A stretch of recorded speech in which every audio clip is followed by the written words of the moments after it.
il faut savoir que nous avons 2 systèmes de régulation. Le premier, c'est le thermostat, mais il y a un deuxième système qui s'appelle le pondérostat. C'est un système qui gère le poids. On est très inégaux par rapport au pondérostat. En fait, il y a un vieillissement du pondérostat qui fait qu'après 50 ans, 60 ans, il est beaucoup moins sensible. Et puis... AVS avec Philippe Robichon. Votre santé et le docteur Réginald Alouche est avec nous aujourd'hui. Bonjour Doc. Bonjour Philippe. Très bien, right on time, 26 secondes aujourd'hui. Je crois que là, on est bien. Vous êtes dur. Oui, d'accord, je suis arrivé 26 secondes avant le début de l'émission. C'est bien. Je suis arrivé à l'heure. Oh, voilà, ça c'est vrai. Vous êtes même arrivé avant l'heure. Voilà, comme ça je vous ai pas non avec mes questions, j'arrive juste sur le plateau. C'est bien, comme ça j'ai ma crise cardiaque. Voilà. Ingénieur biomédical et chercheur dans le domaine de la prévention du diabète et du surpoids. Vous avez publié la méthode hépatodétox, mincir durablement et sans danger, grâce au foie chez Albin Michel. On a beaucoup de questions ce matin. Une question qui concerne l'insuline, docteur Alouche. L'insuline ferait-elle prendre du poids? Ou alors est-ce qu'il y aurait une prise de poids qui serait liée à des traitements à l'insuline? Oui, alors il faut savoir que l'insuline est une hormone très importante. C'est probablement une des hormones les plus importantes de votre organisme parce qu'elle a elle a 2 fonctions. La première, elle fait entrer le sucre dans les cellules. Vous savez, quand vous avalez du sucre, ça va dans l'estomac. Et à ce moment-là, il va y avoir, et ça passe aussi dans la première anse du grêle, de l'intestin grêle. Ensuite, ça suit le bol alimentaire suit son cours, et le sucre va être capté par les cellules. Et donc, il va aller dans le sang. Et dans le sang, vous allez avoir du sucre. Le problème, c'est que le sucre dans le sang, s'il n'y a pas d'hormones pour le faire rentrer dans toutes les cellules du corps, il ne se passe rien. Et vous avez du sucre qui s'accumule dans le sang, ce qu'on appelle l'hyperglycémie. Donc, l'insuline, c'est une hormone qui a 2 missions. La première, donc, qui est la plus connue, c'est qu'elle ouvre la clé de la porte des cellules. Voilà. Et donc, à ce moment-là, le sucre rentre dans le sang, la glycémie diminue dans les artères, et donc elle redevient normoglycémique. Mais elle a une deuxième fonction, l'insuline, qui est moins connue. C'est qu'elle augmente, enfin en tout cas elle provoque la lipogénèse. Alors c'est ce que ça veut dire la lipogénèse, c'est-à-dire qu'elle va stocker le sucre non utilisé, ce sucre que vous avez ingéré non utilisé, elle va le stocker dans les adipocytes, c'est-à-dire les cellules qui sont spécialisées dans le stockage des graisses. Voilà. Et c'est comme ça que lorsqu'on c'est sa deuxième fonction en fait. C'est sa deuxième fonction, mais on l'oublie. C'est-à-dire qu'en fait... Là, on est en train de parler du sucre qui n'est pas brûlé et utilisé. Voilà. Par l'organisme, en fait. Voilà, exactement. Quand vous avez mangé un peu trop de sucre, il y en a une partie qui n'est pas utilisée, qui est donc stockée via l'insuline. Donc, vous comprenez très rapidement que plus vous avez d'insuline, plus vous allez stocker. Et plus vous mangez du sucre, plus vous sécrétez de l'insuline. Ça, c'est pour les personnes normales. Parce que quand on est diabétique, c'est un autre problème qu'on expliquera. Donc après, votre question c'est... Est-ce que ceux qui sont traités à l'insuline, donc type 1 et type 2, prennent du poids? Et quel est le lien finalement? Oui, le risque du traitement à l'insuline, c'est pour ça que le traitement à l'insuline doit toujours être adapté à son patient, soit par le médecin au départ et puis ensuite par le patient au fil du temps, parce que c'est lui qui connaît, il sait quel est le ratio entre sa glycémie, son insuline. Et bien à ce moment-là, s'il y a trop d'insuline injectée, effectivement, on va grossir et on va à l'encontre de ce qu'on veut obtenir, puisqu'on sait très bien que particulièrement chez les diabétiques de type 2, parce qu'il y a 2 types de diabète, vous voulez que je le rappelle peut-être. Diabète de type 1, c'est une maladie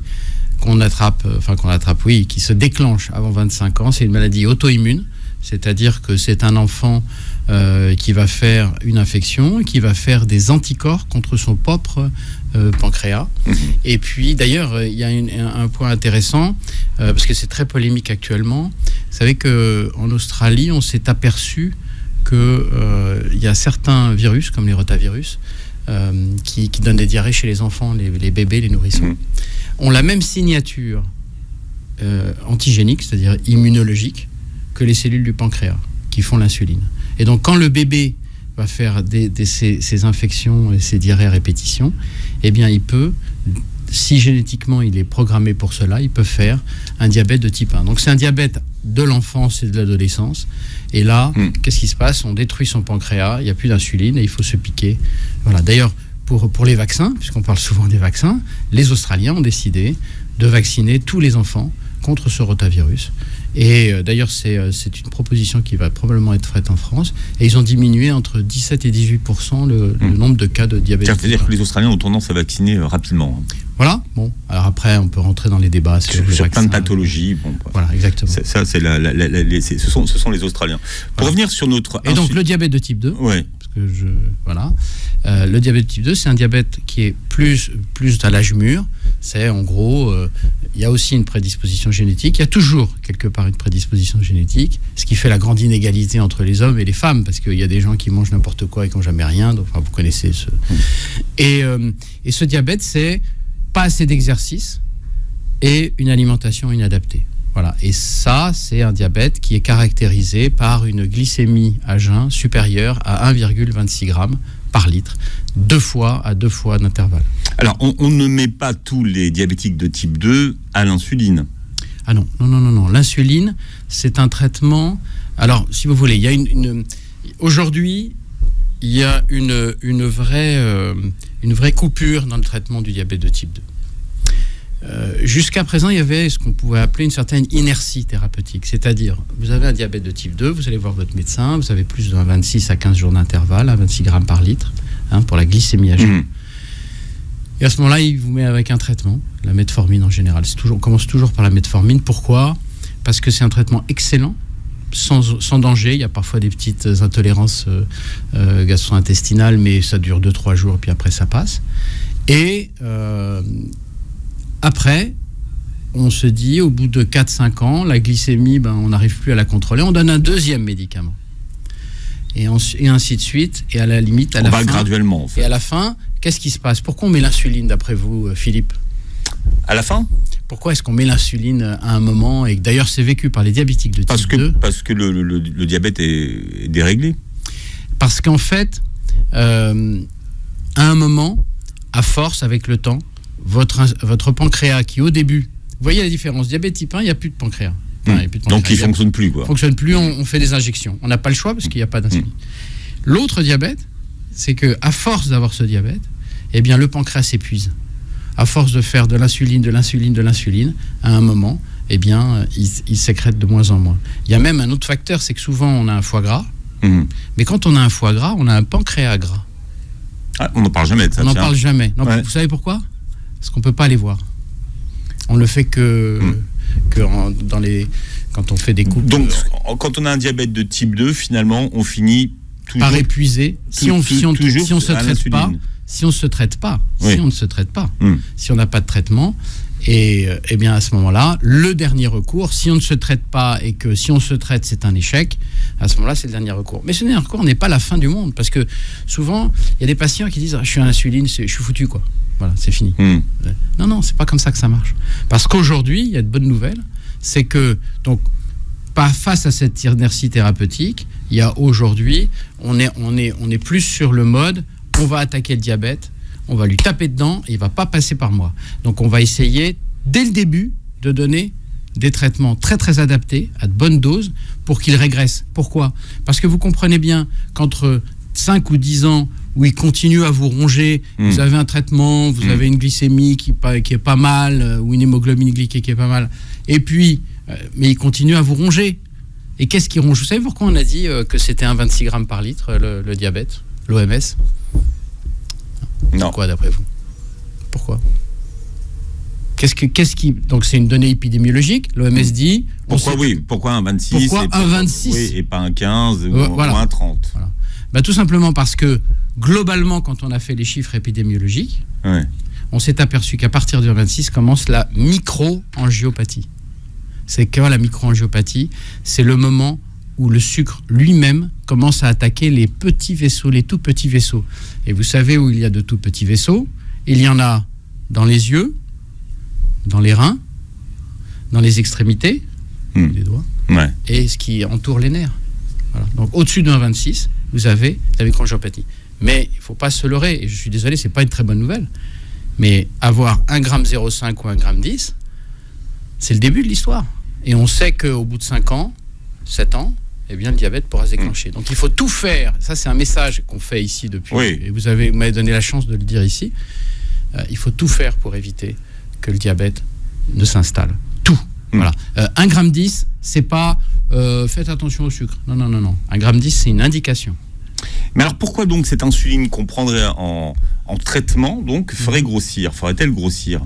Eh bien parce qu'elle augmente quoi? Elle augmente la lipogénèse. C'est-à-dire qu'en fait, c'est la stockeuse. L'insuline, c'est la stockeuse. Donc, vous avez de l'insuline et vous allez stocker. Mais encore une fois, vous pouvez très bien aujourd'hui, on a de plus en plus... voilà.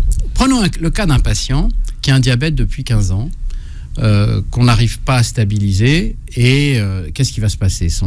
Il va commencer à être ce qu'on appelle un diabète insulinoprive, c'est-à-dire qu'il a pratiquement plus d'insuline. Celui-là, il faut absolument qu'il ait de l'insuline, parce que s'il n'a pas d'insuline, il peut avoir des accidents cétosiques et ainsi de suite. Donc, en fait, on peut très bien, et c'est des protocoles qui sont maintenant assez communs chez les gens qui traitent le diabète, vous pouvez avoir une injection d'insuline lente qui va couvrir les 24 heures. Donc c'est en général l'injection qu'on fait le soir ou le matin, peu importe si elle fait 24 heures. Hein.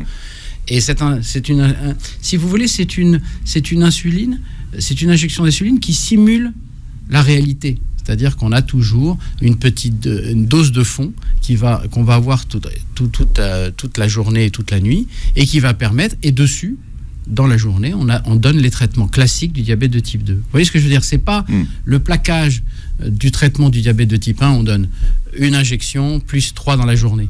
Il y a des gens qui sont en diabète type 2 qui sont comme ça, mais aujourd'hui, les nouveaux arrivants, on a plutôt tendance à leur mettre une injection d'insuline lente et puis des traitements classiques avec la metformine et ainsi de suite. Voilà. Donc c'est un mix, et ce mix est heureux. Pourquoi? Parce que quand ce sont des gens qui ont 15-20 ans de diabète, il est probable que leur pancréas est totalement exsangue et fatigué, et que ça ne sert à rien de les laisser dans cette situation, parce qu'après, il peut avoir des problèmes d'acidocétose, problèmes rénaux et ainsi de suite. L'insuline est une hormone sensible, et docteur Alouche, elle obéirait au rythme circadien. Donc ça veut dire que les gens qui ont des horaires décalés seraient peut-être plus sensibles au diabète? Alors attendez, de toute façon, tous nos organes sont sensibles au rythme circadien. Il y a un chef d'orchestre dans le noyau suprachiasmatique qui est dans le cerveau, très proche du nerf du nerf optique, pardon. C'est pour ça que quand il y a de la lumière, eh bien, à ce moment-là, ce noyau, et il synchronise. C'est une horloge comme dans un ordinateur. Les informaticiens connaissent bien ça. Il y a une horloge centrale qui donne le rythme. Et ça, donc l'insuline, les sécrétions pancréatiques, le foie. Il y a une publication dans Hépatologie qui est très intéressante, il y a à peu près 4 mois, qui montre que la nuit et le jour, c'est pas la même chose. La nuit, figurez-vous que le foie augmente sa taille. Il va se détoxifier, il va faire plein de choses entre 1h et 4h du matin. Voilà. Donc c'est pour ça qu'il faut être endormi entre 1h et 4h du matin, parce que c'est à ce moment-là où tous les systèmes de détoxification lymphatique et tous les systèmes hépatiques se mettent en œuvre pour justement, parce que le foie quand même, il fait beaucoup de choses. Il fait plus de 500. Car si on n'est pas endormi à ce moment-là, il n'y a pas un autre moment de la journée où le foie pourrait le faire? Non, il le fait uniquement la nuit. Voilà. Donc c'est une publication qui a 4 mois dans Hépatologie, qui est la revue de l'Organisation européenne des pathologies, qui est une revue extrêmement sérieuse, et c'est des travaux qui ont duré une dizaine d'années, parce qu'il faut tout mesurer, le jour, la nuit, ainsi de suite. Et donc on sait pourquoi maintenant les gens qui travaillent postés de nuit plus de 5-10 ans peuvent avoir des problèmes de stéatose hépatique ou des problèmes de diabète ou d'obésité. D'accord. Ça veut dire que si on se met dans un environnement qui est noir à un autre moment de la journée, le foie ne fera pas le travail à ce moment-là? Non. Parce que pour lui, c'est pas la nuit. Alors, il faut savoir que les organes ont été tous très bien faits. C'est que vous avez le grand régulateur central dans le cerveau, le noyau suprachiasmatique, mais chacun a des horloges propres. Et donc, en fait, si vous avez une désynchronisation, c'est-à-dire que vous créez une nuit artificielle, vous allez désynchroniser vos organes. Et là, la combinatoire entre cette désynchronisation, c'est impossible à étudier. Donc, en fait, on est fait pour se lever le matin et se coucher la nuit. Voilà, je suis désolé. D'accord. Voilà. Mais pour revenir au foie, au général, donc ça veut dire qu'il fait pas son boulot. Quelqu'un qui travaillerait toutes les nuits, le foie ferait pas son boulot. Voilà. Mais encore une fois, pour ne pas affoler nos amis qui travaillent la nuit, il faut des années. Le foie, c'est un organe qui pardonne énormément. Pourquoi ? Parce qu'il est très largement surdimensionné. Lorsqu'on fait des greffes du foie, il faut savoir qu'aujourd'hui, on greffe des tiers de foie. Quand on a un donneur, on prend un tiers. Oui. Donc, c'est suffisant pour qu'il se régénère. Pour qu'il se régénère, qu'il fasse tous les jobs. Parce que nous venons d'une époque, il y a plusieurs centaines de milliers d'années, où ce que nous avions à manger n'était pas de bonne qualité. L'eau était polluée. Parce qu'aujourd'hui, on parle de pollution, mais je pense que les gens ne se rendent pas compte de ce que pouvait être la vie préhistorique. C'était absolument épouvantable, parce que les eaux étaient largement polluées aussi par les défécations d'animaux. Enfin, il y avait des mares, parce que si on allait près des cours d'eau, il y avait des animaux féroces qui vous attendaient pour vous bouffer. Enfin, il faut qu'on soit un peu plus humble et modeste aujourd'hui. On a réussi quand même à avoir une civilisation qui, même si elle pose des problèmes à la Terre, et je dis aux gens, ce qu'il faut, c'est pas sauver la Terre, c'est sauver les hommes, parce que la Terre, elle se sauvera. Si demain on disparaît de la surface de la Terre, dans 200 000 ans, c'est reparti. Ce qu'il faut, c'est avoir une vraie réflexion sur ce qu'on veut faire sur Terre et arrêter de la polluer, la Terre. Le plastique, manger des poissons pleins de plastique, c'est pas... Voilà. Une question qui revient souvent, docteur Alouche, c'est pourquoi est-ce qu'il est de plus en plus difficile de perdre du poids en vieillissant ? Est-ce que c'est une idée reçue ou est-ce que c'est vrai déjà ? Alors, c'est une excellente question. C'est qu'en fait, il faut savoir que nous avons deux systèmes de régulation. Le premier, c'est le thermostat. Le thermostat, c'est un système qui est très important parce que c'est grâce à ce système que votre cerveau, qui est très sensible à la température, ne va pas avoir trop chaud, parce que quand il a trop chaud, eh bien, il risque de convulser ou de faire de l'épilepsie. Et lorsqu'il a trop froid, c'est l'hypothermie, eh ben, on risque la mort par hypothermie. C'est ce qui arrive malheureusement aux alpinistes quand ils ont un coup de fatigue et ils ont une hypothermie, et là ils s'arrêtent. Voilà. Donc le thermostat, c'est quelque chose qu'on va conserver, qui va continuer. Il faut savoir que dans notre cerveau, le thermostat, c'est des petites structures, c'est tout petit parce que c'est très archaïque, ça vient de la nuit des temps. Et donc, voilà, ça marche et ça marchera assez bien. Il est vrai qu'à partir de 80-90 ans, on peut avoir des troubles de la température. Voilà. Bon, mais c'est toujours à la marge. Mais il y a un deuxième système qui s'appelle le pondérostat. Et le pondérostat, c'est un système qui gère le poids. Et là, on est très inégaux par rapport au pondérostat. Il y a des gens qui naissent génétiquement avec un pondérostat très élevé, c'est-à-dire qu'ils vont avoir tendance à manger beaucoup. Mais c'est-à-dire quoi ? C'est quoi son rôle au pondérostat ? Son rôle, c'est de maintenir le poids pour être en vie. Mais comment il est déterminé ce poids ? Il est déterminé parce que il est déterminé génétiquement. C'est génétique. C'est-à-dire qu'en fait, chacun d'entre nous, génétiquement, on aurait un poids qui nous serait déterminé à la naissance. Exactement. D'accord. Ah oui, donc ce qui veut dire que ça peut être stupide d'être en dessous du poids qui nous a été... Ce n'est pas stupide, c'est que c'est lié à l'environnement aussi, parce qu'on est un organisme dans son environnement. Il y a un siècle, le fait d'avoir de l'alimentation, c'était compliqué. Il n'y avait pas de la bouffe partout. Je ne vais pas dire la bouffe, parce qu'aujourd'hui, on en est quasiment à ce stade-là. Il y en a la malbouffe. Partout. Bon. Je ne porte pas de jugement de valeur, mais vous passez un coin de rue, vous avez de quoi manger. Donc à l'époque, il fallait faire des kilomètres pour aller acheter à manger et chercher à manger. Il fallait travailler pour ça. Donc, vous aviez génétiquement une génétique avec un pondérostat d'obèse. D'accord ? Eh bien, vous ne pouviez pas être obèse parce que vous brûliez, vous aviez du mal à vous alimenter. Aujourd'hui, c'est quoi l'obésité ? C'est pas des gens qui mangent comme ça parce qu'ils sont négligés ou parce qu'ils sont complètement... vous savez, souvent on dit il est obèse, ouais, c'est du laisser aller. Mais ça n'a rien à voir. Il faut arrêter d'ostraciser les gens comme ça. C'est pas ça. C'est la rencontre d'une génétique avec un pondérostat élevé et d'un foisonnement d'offres alimentaires. C'est ça le problème. Donc, traiter l'obésité par exemple, de l'enfant, c'est extrêmement difficile, ça se traite. Mais ça se traitera comment ? En disant, il a un pondérostat à ce niveau-là, il va falloir avoir un régime restrictif, parce qu'il n'y a pas d'autre façon, mais aussi leurrer le pondérostat. Leurrer le pondérostat, le fait d'avoir beaucoup d'aliments, mais des aliments qui n'ont pas une densité énergétique trop forte, et ainsi de suite. Donc le pondérostat, si vous voulez, il va vivre sa vie. Et puis, c'est vrai qu'à 20 ans, 30 ans, on fait un régime, on perd du poids, il n'y a aucun problème, c'est fait comme ça. Voilà.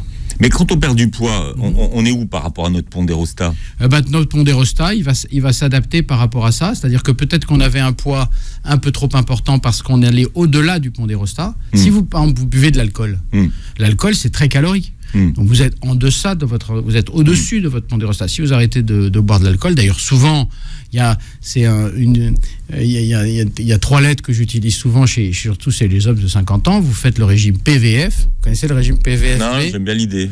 C'est pain, vin, fromage, bière. Voilà. Vous diminuez, vous arrêtez le pain, le vin, le fromage et la bière pendant un mois et vous allez voir, vous allez perdre 5 à 10% de votre poids. C'est simple.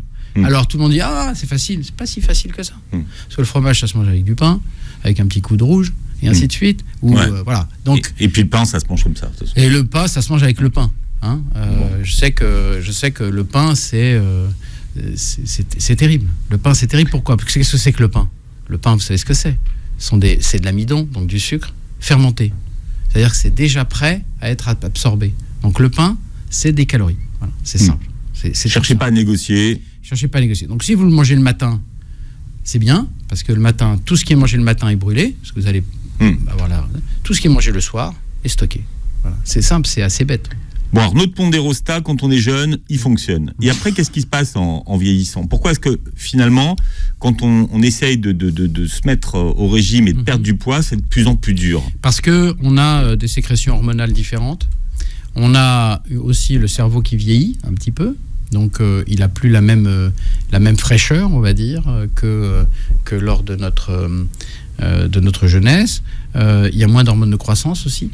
Vous savez par exemple que l'exercice physique, c'est extraordinaire. Même après 60 ans, ça génère de l'hormone de croissance. Donc ça permet justement de pouvoir pas rajeunir, mais d'éviter le vieillissement. Ouais. Donc en fait, il y a un vieillissement du pondérostat qui fait qu'après 50 ans, 60 ans, votre pondérostat, il est beaucoup moins sensible. Et puis, il faut savoir que le pondérostat, il est renseigné. Il a des capteurs dans tout l'organisme. Puisque, imaginez-vous, une petite structure centrale qui n'a pas beaucoup de neurones. C'est pas des milliards de neurones, c'est très très peu de neurones. Et puis, il a des petits capteurs. Alors, il y en a un peu partout. On en a découvert dans la veine porte. Dans la veine porte qui amène le sang au foie. Et ces petits capteurs, avec l'âge, vous savez, c'est comme une voiture. Les capteurs de pression d'huile ou de température, ça vieillit, il faut les changer. Nous, on ne peut pas les changer. Donc, les informations qui remontent, parfois, sont erronées ou ne sont pas tout à fait vraies, pas tout à fait sensibles. Et c'est comme ça que le pondérostat, c'est que nous aussi, on a du mal à perdre du poids. Et puis, vous savez, après la ménopause, chez les femmes et le début de l'andropause chez les hommes, parce qu'il y a une andropause chez les hommes, elle se voit moins, mais elle existe. Eh bien, il y a... Alors, andropause... excusez-moi, andros, c'est l'homme, et la pause, c'est-à-dire qu'en fait, on a une baisse des sécrétions sexuelles, testostérone... Les hormones. Androgènes, voilà. Et puis, chez la femme, on a quasi-disparition des oestrogènes et progestatifs, et c'est la ménopause. Mais, par exemple, pour le désir sexuel, il y a souvent suffisamment d'hormones pour continuer à avoir le désir sexuel. Parce que souvent, les gens, après la ménopause, se disent, ça y est, quoi, la boutique est fermée. Elle n'est pas fermée du tout. Et donc, il faut travailler, il faut préparer sa ménopause. Il ne faut pas la vivre comme un... Alors, dans la ménopause, il y a aussi autre chose, c'est que les hormones sexuelles, vous savez, sont très liées à l'activité musculaire et font du muscle. Quand on a moins d'hormones sexuelles, eh bien, on fait moins de muscles. Donc, ce qu'il faut, c'est préparer sa ménopause, préparer son andropause chez l'homme. C'est-à-dire faire de l'exercice, faire attention à ce qu'on mange, et ainsi de suite.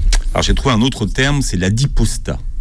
L'adipostat, oui. Alors, est-ce que c'est un autre thermostat qui gérerait nos tissus adipeux? En fait, le tissu adipeux, il faut comprendre. Nous sommes les enfants des survivants préhistoriques. C'est-à-dire que ceux qui ne pouvaient pas stocker, ils n'ont pas eu de descendance. Donc, au fond, ceux qui sont bénis, c'est ceux qui sont capables de prendre du poids. C'est paradoxal parce qu'aujourd'hui, c'est plutôt considéré comme un handicap. Mais en fait, à l'époque, les gens qui étaient capables, pour une calorie, de la stocker, ils avaient des descendants. Aujourd'hui, on est face à une telle offre alimentaire qu'à ce moment-là, c'est devenu un handicap. Mais donc, l'adipostat, ça existe parce qu'il faut toujours maintenir les réserves adipeuses. Qu'est-ce qu'il y a dans ces cellules adipeuses?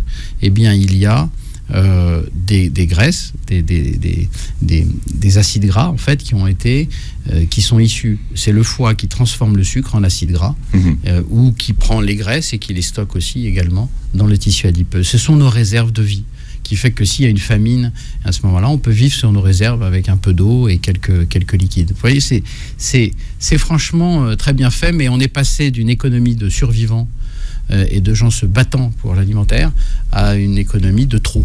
Voilà. Vous parlez jamais du métabolisme, docteur Allouche, ou rarement. Si. Quel est le rôle de notre métabolisme finalement dans la façon qu'on a de perdre du poids? Est-ce qu'en vieillissant, notre métabolisme serait peut-être moins efficace? Alors, le métabolisme, le problème, c'est que on va le faire en radio, on va essayer de le faire comprendre. Le métabolisme total, c'est ce que vous brûlez en calories sur cette terre par jour. Voilà. Combien vous brûlez. Il y a des méthodes de mesure plus ou moins sophistiquées, mais qu'est-ce que c'est que le métabolisme total? En fait, c'est l'addition du métabolisme de base, ce qu'on appelle la dépense énergétique de repos, c'est-à-dire je vous mets dans un lit pendant 24 heures, combien vous dépensez de calories pour pouvoir rester en vie. Voilà. Et ensuite, au-dessus de cette dépense énergétique de repos, on ajoute la digestion, parce que la digestion prend toujours 10% de toutes vos calories de la journée pour digérer. Vous savez qu'il faut élever la température de l'abdomen pour pouvoir digérer. Donc la digestion demande de la température, de l'énergie et de l'oxygène. C'est pour ça qu'il ne faut pas faire de sport juste après un repas, parce qu'on va prendre tout l'oxygène pour le tube digestif et on va avoir très vite des crampes et voilà. Ça, c'est un autre sujet. Et au-dessus, donc vous avez dépense énergétique de repos, la digestion, et au-dessus, l'activité physique, qui par définition est variable. Mais ce qu'il y a d'extrêmement intéressant, c'est que la dépense énergétique de repos, c'est quasiment 80% de toutes vos dépenses. C'est-à-dire que la dépense énergétique pour que votre corps reste en vie, c'est 80% de toutes vos dépenses. Et qu'est-ce qu'il y a dans la dépense énergétique de repos? Il y a 3 secteurs physiologiques: les os, votre ossature, les organes, donc le foie, le pancréas, la rate, le cœur, et les muscles. Et d'après vous, quel est ce qui est variable? Les muscles. Ben oui, vous n'allez pas changer d'organe, vous n'allez pas doubler votre volume osseux. La seule chose sur laquelle vous pouvez agir, c'est les muscles. Et plus vous avez de muscles... Et plus vous avez de muscles, plus votre dépense énergétique de repos sera importante, puisque 1 kg de muscle, ça brûle 30 calories par jour sans bouger par 24 heures. Non, ma question, c'était de savoir, c'est finalement, est-ce qu'avec le temps, notre métabolisme, finalement, il fonctionne moins bien et qu'on brûle moins de calories et que c'est pour ça qu'on stocke, en fait? Parce que avec l'âge, particulièrement après 60 ans, on a ce qu'on appelle une sorte de sarcopénie, c'est-à-dire qu'on a moins de muscles. Et c'est pour ça qu'il faut manger des protéines, faire de l'exercice. Contrairement à ce qu'on dit, c'est quand on est âgé qu'il faut manger des protéines. Exactement. Il faut pas manger 3 grammes par kilo, mais ce qu'il faut, c'est avoir un apport en protéines suffisant, parce que souvent avec l'âge, on a un dégoût de la viande, par exemple, ou un dégoût. On a moins de dents. Non. Alors les dents. Alors là, les dents. Attendez. Les dents. On se brosse à la brosse électrique le matin et le soir. On se fait un détartrage une fois par an. Mais parce que pour manger de la viande, il faut la mâcher, docteur. Les dents, c'est un bien absolument précieux. Et d'ailleurs, je voudrais envoyer un petit message. Dans la plaque dentaire, vous savez, quand vous avez du tartre, à l'intérieur, il y a des germes qui sont des grammes moins, qui sont extrêmement inflammatoires, et vous les avalez toute la journée. Et ils vont se mettre dans la flore bactérienne, et après on se demande pourquoi on a une inflammation de l'intestin et du côlon. Donc la santé globale, elle commence par la santé des dents. Détartrage. Et je suis désolé pour mes confrères dentistes, un détartrage, c'est pas on passe la sonde à ultrasons 3 minutes. Un détartrage, on s'occupe des gencives, ça dure au moins 20 minutes, une demi-heure. Et c'est ça le problème, c'est que faut comprendre que les dents, c'est un bien extrêmement précieux. Et si vous y faites pas attention, ça vous coûtera le prix d'une voiture. Aujourd'hui, les soins dentaires, c'est le prix d'une voiture neuve. D'accord ? Donc, quand on doit mettre des implants, des machins, donc il faut faire de la prévention. Mais l'enseigner à vos enfants dès le plus jeune âge. Il faut se brosser matin et soir les dents avec une brosse électrique et pendant 2 minutes à chaque fois. Je suis désolé d'insister en tant que médecin là-dessus, mais parce que quand on a des dents délabrées, comme vous dites, on mâche plus. Quand on mâche plus, on gobe. Comme on gobe, on commence à avoir des problèmes, des flatulences et des machins et des problèmes à l'estomac. On a des hyperacidités et ainsi de suite, et ainsi de suite. Et là, tout passe par la bouche. Vous écrivez dans votre livre que quand on doit définir ses objectifs en termes de de perte de poids, il faut prendre son tour de taille. Pourquoi est-ce que le tour de taille est un indicateur presque plus important que le nombre de kilos qu'on voudrait perdre ? Parce que le tour de taille, c'est là où sont les adipocytes, c'est-à-dire les cellules qui stockent le gras, qui sont celles qui vont avoir un rôle le plus inflammatoire. Je vous explique. En fait, ces adipocytes, adipose, gras, cytose, cellules, ils sont un peu partout dans le corps, mais particulièrement autour de la ceinture abdominale, les fesses, les cuisses, les bras, le visage. Et donc, en fait, ces adipocytes, ils ont pour mission de stocker le gras et de stocker le sucre transformé en gras. Vous avez compris qu'en fait, il y a deux toxicités, la lipotoxicité, le gras, et la glucotoxicité, c'est le sucre. Voilà. Et ça, c'est stocké par le foie dans les adipocytes. Le foie, quand il a pas de place normalement, donc il va stocker dans les adipocytes. Et ça ne vous a pas échappé que lorsqu'il n'a plus de place dans les adipocytes, parce que nous sommes codés génétiquement pour avoir notre masse grasse, à ce moment-là, il va stocker dans sa propre matrice, et c'est là où il va devenir gras. C'est comme ça que ça marche. Donc, pourquoi ? Et ça, c'est le tour de taille, c'est vraiment fondamental de le prendre. Pourquoi ? Parce que c'est là, à l'intérieur, qu'il y a des adipocytes qui sont dans le péritoine, c'est-à-dire ce qui entoure le tube digestif. Et ces adipocytes-là, ils vont, à un moment, quand ils sont trop remplis, ils envoient des signaux à l'extérieur en disant « Les gars, arrêtez, je vais m'asphyxier ». Ces signaux s'appellent des cytokines. Ce sont des hormones qui sont inflammatoires. Il faut savoir que l'adipocyte est probablement la cellule qui fait le plus d'hormones dans notre organisme. C'est paradoxal. Pourquoi ? Parce qu'elle est très importante, cette cellule. Elle est tellement importante parce qu'elle a fait notre survie pendant des milliers et des milliers d'années. Pourquoi elle est importante ? Parce que elle est tellement importante qu'elle est immortelle quasiment. C'est-à-dire qu'il y a un renouvellement technique, mais notre masse grasse, on va la remplir, la vider, mais on va la garder. Vous comprenez ? Donc, je reviens dans le péritoine, vous avez cette masse grasse qui envoie des informations en disant « j'en ai ras-le-bol, arrête ». Et ces hormones sont inflammatoires. Elles vont aller où ? Dans le sang. Et elles vont aller où ? Elles vont aller dans le foie et rendre inflammatoire le foie, dans ce qu'on appelle l'inflammation de bas grade, fait que le foie, qui est celui qui régule la glycémie, c'est lui qui fixe la glycémie. C'est pas le pancréas, il fait l'insuline, lui. Il fait son job, il fait l'insuline. C'est le foie qui régule la glycémie. Et à un moment, il va être tellement inflammatoire qu'il ne va plus réguler la glycémie. Et c'est le début du diabète. Mais il y a une deuxième voie. C'est que ces cytokines inflammatoires de l'abdomen, ils vont aussi dans le cerveau. Parce qu'il y en a qui passent la barrière hématoménagée et ils vont dire au cerveau, ça ne va pas. Et il va y avoir une inflammation un peu généralisée. Donc c'est pour ça que le tour de taille, c'est extrêmement important. Et on sait aussi que... Mais alors, une fois qu'on a pris le tour de taille, qu'est-ce qu'on en déduit comme information ? Si on a par exemple un tour de taille supérieur pour les femmes à 88 cm, alors ça dépend bien entendu de la morphologie, de la taille, enfin, on a des abacs, on a des toits, voilà.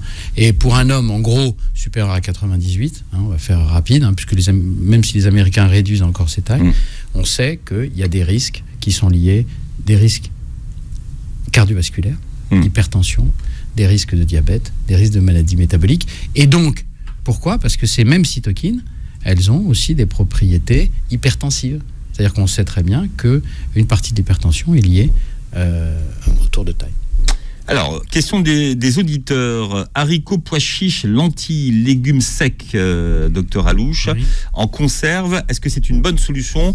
Puisqu'on parlait dans notre précédente émission des index glycémiques, est-ce que c'est une bonne solution si on veut consommer des légumineux ? Alors, les légumineuses peuvent être très très très bien consommées si elles sont en conserve. La conserve, c'est la pertisation. On connaît ça depuis un siècle. Il y a aucun problème avec les conserves. Ça a les mêmes valeurs nutritives et les mêmes valeurs même gustatives. Donc oui. Ah oui. Et les légumineuses sont toujours meilleures que les féculents. Je suis désolé, je sais que tout le monde veut que tout le monde mange des féculents à midi et le soir. Les légumineuses, c'est la même chose en moins pire. C'est-à-dire qu'en fait, quelle est la différence entre féculents et légumineuses ? C'est que les féculents, c'est de l'amidon pur. L'amidon, qu'est-ce que c'est ? Ce sont des chaînes de glucose attachées. Voilà. Donc, féculents, riz, pâtes, pommes de terre. Légumineuses, c'est la même chose, mais avec beaucoup de fibres qui sont donc l'amidon est intriqué dans des fibres. Donc vous comprenez bien que lorsque vous allez avaler une légumineuse, eh bien il va falloir faire du boulot pour couper le sucre. donc un index glycémique plus bas. Les légumineuses, lentilles, pois chiches, haricots blancs, haricots rouges, topinambour et petits pois et fèves. Bien. Elisabeth nous demande pourquoi vous conseillez de manger les amandes sans peau. Ah, ça c'est une question de goût ou il y a une raison Non, il n'y a pas de raison. C'est que en fait, pourquoi je vous dis ça, c'est qu'en fait, je vais parler de l'heure tout à l'heure sur les pandérostin.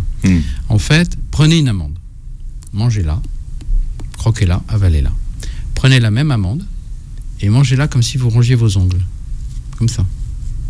C'est pas très beau. Non, mais c'est bien. Vous faites bien. Et vous allez vous apercevoir que cette amande, je ne sais même pas si vous allez la finir. Donc si vous avez la peau, la peau va se déliter, c'est pas de règle. C'est juste une histoire de praticité. Et vous faites ça. Et vous allez voir l'effet leurre que ça peut avoir. Vous savez, les leurres, je le dis souvent sur, par exemple, le chocolat. L'utilisation du cacao en poudre non sucré Van Houten. Alors, je fais de la publicité pour Van Houten, mais ils existent depuis un siècle et demi, ils n'ont pas besoin de moi pour vivre. En fait, quand vous prenez un yaourt et que vous mettez une cuillère à café de Van Houten dedans, alors c'est très pulvérulent, c'est difficile à mélanger, mais qu'est-ce que vous avez dans le chocolat? Dans le chocolat, qu'est-ce qu'il y a? Il y a du sucre, du gras, et des alcaloïdes. Les alcaloïdes, en fait, c'est un peu comme la cocaïne, c'est pas loin, en bien moins puissant, mais il y a une addiction au chocolat. Et vous savez très bien qu'on peut un soir tourner pendant 2 heures pour chercher le dernier bout de chocolat, on sait qu'il était là et qu'il était rangé là. Tout simplement parce qu'il y a une addiction. On a une addiction au chocolat. Donc qui est réelle. Et voilà. Et quand vous prenez le cacao en poudre Van Houten dans votre yaourt, vous avez les alcaloïdes sans le gras, sans le sucre. Alors, on me demande l'index glycémique de la semoule du couscous. Ah, alors la semoule de couscous, c'est un index glycémique qui est en moyenne entre 55 et 60. C'est pas un index très élevé. Le problème du couscous... C'est que le problème, on ne peut pas le manger al dente, je vous dis tout de suite. On ne peut pas le manger al dente, non. Le problème du couscous, vous savez ce que c'est? C'est que c'est délicieux. Parce que franchement, moi je suis un adepte du couscous. Surtout le mespouf. Enfin, on va pas revenir là-dessus. On va pas revenir sur le mespouf parce que vous allez, voilà. J'ai vu qu'il y avait des auditeurs qui m'appelaient Docteur Mespouf. Je sais. Je suis désolé, c'est le plat que me faisait ma grand-mère avec, vous savez, c'est du couscous sucré avec des dattes, machin. Mais à l'époque, je faisais du water polo, donc je brouillais tout ça. Voilà. Parce que le mespouf, c'est quand même extrêmement calorique. Je le dis aux auditeurs. Donc, le couscous, c'est excellent. Donc, on a du mal à manger un bol chinois de couscous. C'est pas possible. Là, je parlais de la semoule, je parlais pas des légumes, non. Je parlais un bol chinois de la semoule. De semoule. Parce que sinon, le couscous est noyé, et je sais qu'il y a des tas de philosophes qui ont fait des tas de bouquins sur faut-il manger le couscous noyé ou pas noyé. Et donc, je rentrerai pas dans, mais j'adore ça. Une auditrice vous précise, docteur Alouche, qu'un praticien en médecine chinoise lui a conseillé de manger du gruau de riz. Eh bien, elle veut savoir ce que ça a comme index glycémique. Moi, j'ai un très grand respect pour la médecine chinoise parce que c'est une médecine d'expérience. Ils ont 5000 ans d'expérience. En fait, c'est une médecine, vous savez, qui s'est développée non pas sur l'évidence-based médecine. Vous savez, quand nous, on est des adeptes de l'évidence-based médecine, c'est-à-dire qu'on fait des essais cliniques, des essais en double aveugle, les Chinois, c'est pragmatique et le constat. On s'est aperçu que si on mélange tel coq de ceci, tel coq de cela, et 5000 ans, ils ont eu le temps de regarder. Alors, le gruau de riz, je pense que ça doit avoir un index quand même assez élevé, mais je connais très très mal le gruau de riz, je ne veux pas prendre position. En tout cas, on vous donnera ça. A priori, si ça lui fait du bien, c'est très bien. Faut pas, en médecine, il ne faut pas de dogmatisme. Faire attention. Zahira demande si elle fait le ménage tous les jours, est-ce qu'elle peut perdre du poids? Alors, le ménage tous les jours, c'est une vraie activité physique. Parce que, donc, perdre du poids, c'est pas pareil. Pour perdre du poix, il faut mouiller la chemise. Est-ce qu'elle mouille la chemise? Excusez-moi pour cette expression un peu vulgaire. Si elle écoute à la voix en faisant le ménage, peut-être qu'elle va mouiller la chemise. Pourquoi mouiller la chemise? Parce que mouiller la chemise, ça veut dire augmenter son débit cardiaque. Et vous savez que le foie, c'est un organe dont sa capacité de détoxification propre, parce que c'est quand même l'organe qui se détoxifie et qui nous détoxifie, est débit dépendant. C'est-à-dire que si vous accélérez, si vous augmentez, le foie, c'est 1,5 litre par minute de filtration. Si vous mouillez la chemise, c'est-à-dire vous augmentez votre fréquence cardiaque, à ce moment-là, il va avoir 2-3 fois plus de capacité à se détoxifier. Et aussi, à un moment, au bout de 20 minutes, quand on mouille la chemise, au bout de 20 minutes, on a épuisé les stocks de glycogène, c'est-à-dire de sucre directement utilisable, et on va attaquer le sucre qui est dans les graisses, et on va mobiliser ce sucre qui est stocké sous forme de gras dans les adipocytes. On nous demande ce que vous pensez des produits allégés. Rien. Parce que je pense que le produit allégé, si vous voulez, c'est un mythe. Pourquoi ? Parce que on dit il y a moins de sucre, mais souvent il y a plus de gras. Quand il y a moins de gras, il y a plus de sucre. L'avantage de l'allégé, c'est qu'on peut en manger, on peut penser qu'on en mange un peu plus en quantité, mais il y a un tel foisonnement, une telle offre qu'il faudrait regarder fiche par fiche. Moi, je suis pas vous savez, je pense que quand on veut faire attention à son poids, il y a une règle, parce que de toute façon, on est envahi par la bouffe. On est envahi. Et aussi, on a un culte chez nous de l'alimentation et de la table. Et que pas manger, c'est suspect. Parce que les gens, ça fait des siècles, ils ont tellement manqué que quelqu'un à qui on offre à manger et qui fait non, je mange pas de ça, est très très mal vu. Donc moi, le conseil que je vais vous donner, ne refusez pas. Prenez dans votre assiette, mais régulez votre assiette. Et si après on vous dit mais tu as pas aimé, eh bien tu dis oui, mais j'ai vraiment eu les yeux plus gros que le ventre, j'ai adoré, c'était très bon. Parce qu'il y a 2 dimensions dans l'alimentaire. Il y a la dimension essentielle, vitale, il faut que je me nourrisse pour vivre, et la dimension sociale, familiale, parce qu'il y a des familles où on a des traditions qui font qu'on mange beaucoup. Et aujourd'hui, regardez, pour aller acheter le pain, on prend le vélo, la voiture, le machin, le truc, on bouge plus. À l'époque, il fallait faire des kilomètres, on marchait, on allait au champ. Le vélo, c'est bougé un peu, non ? C'est bougé un peu, mais c'est pas, ils sont électriques quand même aujourd'hui. Ah oui. Ah bah oui. Donc non, s'ils sont pas électriques, on bouge. Hein, voilà. C'est le gars qui plaide pour son. Voilà, c'est ça. Non, mais c'est très bien le vélo. Hein. Moi, je trouve d'accord. que c'est une très très bonne chose. Mais une trottinette, on bouge pas. Bon, vous réécoutez l'émission en podcast sur beurrefm.net, vous regardez la vidéo. Mais c'est très bien aussi la trottinette. Ça fait travailler les jambes en tout cas. Franchement. Ça fait les jambes. Bien. Mais alors ça, faites attention quand même. C'est un autre débat. Voilà. Faites attention. Parce que c'est pas très stable. Hein, bon, la vidéo sera disponible sur la chaîne YouTube. Vous pouvez la commenter et comme ça, on répondra à vos questions. Merci. Très bel été, Dr Alouche. Merci à vous.